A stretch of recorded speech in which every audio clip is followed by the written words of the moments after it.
আসসালামু আলাইকুম, welcome to my another video. আশা করি সবাই খুব ভালো আছেন। আমরাও আল্লাহর অশেষ রহমতে এবং আপনাদের দোয়াতে খুবই ভালো আছি। আমার বার্থডেতে গত 11 নভেম্বর আমার হাজব্যান্ড, বাচ্চা এবং আমরা তিনজন মিলে একটু বাইরে গিয়েছিলাম খাবার খেতে। তো ওখানে গিয়ে আমার হাজব্যান্ড স্যুপ খাওয়ার জন্য খুবই এক্সাইটেড ছিল, কিন্তু আমি খেতে দিইনি, বলেছিলাম বাসায় রান্না করে খাওয়াবো। সে নিয়েছিল পাস্তা, ওভেন বেক পাস্তা, চিজই ছিল।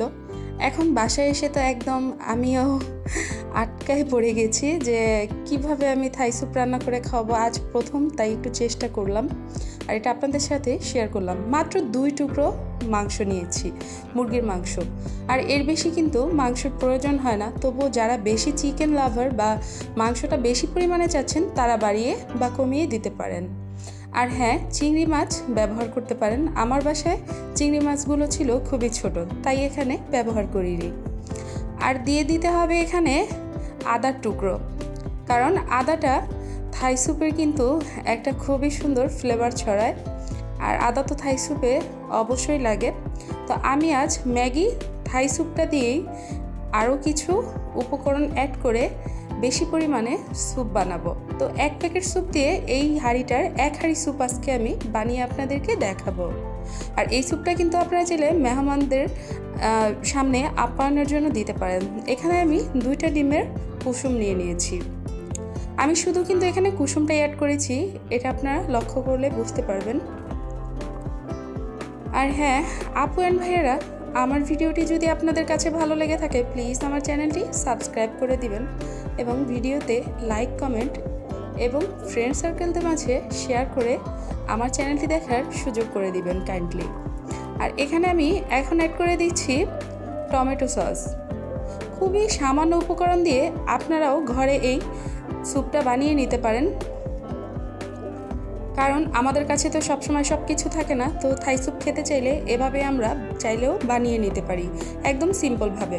এখানে আমি টমেটো সস দিয়েছিলাম প্রায় 1/3 কাপের মতো। আর এই তো এখানে অ্যাড করে দেব মাশরুম, ক্যান মাশরুম। এই মাশরুমটা পিস করাই থাকে ক্যানে, আমি এটাকে নিয়ে এসেছি। এটার দাম পড়েছে 195 টাকা প্লাস ভ্যাট। তো এখানে আমি খুব বেশি পরিমাণের মাশরুম দিব, যেহেতু চিকেনটা এখানে আমি কম দিয়েছি, তাই মাশরুমটা আবার পুষিয়ে দিয়ে দিব, কারণ মাশরুমটা আমার বাসায় আমার হাজব্যান্ড এবং আমার খুবই পছন্দ। তো দেখতেই পাচ্ছেন মাশরুমগুলো খুবই সুন্দরভাবে কাটা। আর এই মাশরুমগুলো কিন্তু ধোয়ার কোনো প্রয়োজন পড়ে না, ক্যান থেকে উঠিয়ে সরাসরি এখানে দিয়ে দেওয়া যায়, কারণ এর ভিতরে ওরকম কোনো কেমিক্যাল দেওয়া নেই। যা আছে সব খাবারের জিনিসই। যে পানিটা দেখতে পাচ্ছেন এটাও কোনো ক্ষতিকর কিছুই না, আর এটা এই ক্যানটা পড়লেই বোঝা যাবে। তো এখান থেকে আমি মাশরুম দেখতেই পাচ্ছেন কত পরিমাণে দিচ্ছি। যারা মাশরুম খুব কম পছন্দ করেন বা পছন্দ করেন না তারা চাইলে স্কিপ করতে পারেন বা অল্প পরিমাণে দিতে পারেন, কিন্তু আমার মনে হয় না মাশরুম কেউ অপছন্দ করে ওরকমভাবে, কারণ এটা আমাদের আলহামদুলিল্লাহ অনেকেরই খুবই পছন্দ। তো এখানে আমি আবারও অ্যাড করে দিচ্ছি কর্নফ্লাওয়ার। কর্নফ্লাওয়ারটার কারণেই কিন্তু এখানে আমি 1 প্যাকেট থাই স্যুপকে একদম 1 হাঁড়ি বানিয়ে ফেলতে পারবো, আর থিকনেসটা খুব ভালো পাবো। এই জন্য এখানে আমি কিন্তু অ্যাড করে দিচ্ছি 3 টেবিল চামচ কর্নফ্লাওয়ার। আমি প্যাকেট ম্যাগি থাই স্যুপটা দিয়েই কিন্তু আজ থাই স্যুপ রান্না করেছি। তো দেখুন, এখন আমি স্যুপটাও দিয়ে দেবো এর মধ্যে। আমি এখানে একটা থাই স্যুপের প্যাকেটের সম্পূর্ণ শুকনো উপকরণ ঢেলে দিলাম। তো এগুলোকে খুব ভালোভাবে আমি এখন মিক্স করে নেব।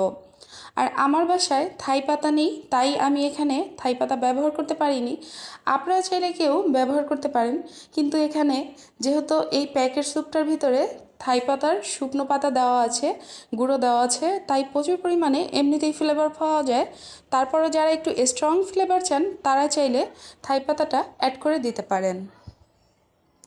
এখন সবশেষে আমি দিয়ে দিচ্ছি লবণ।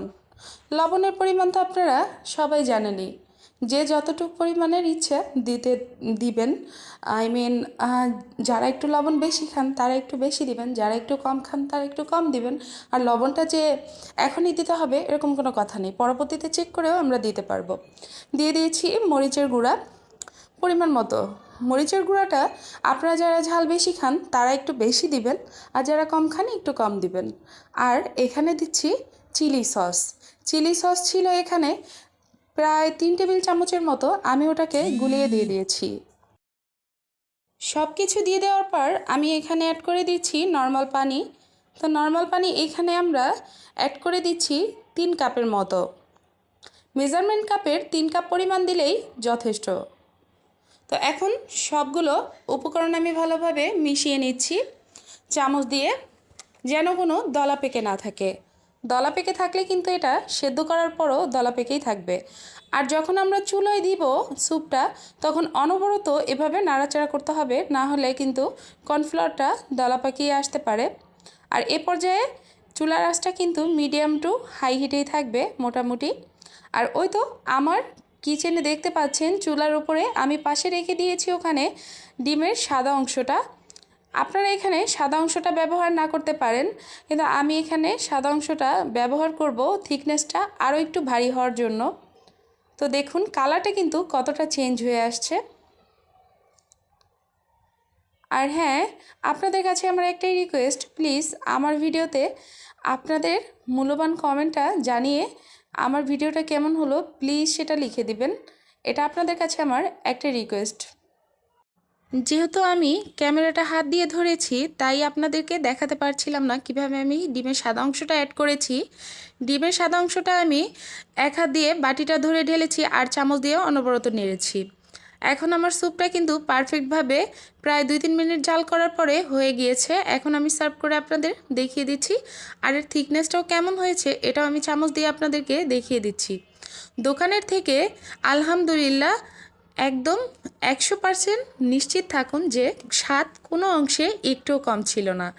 আজ এই পর্যন্ত, আল্লাহ হাফেজ, সবাই ভালো থাকবেন।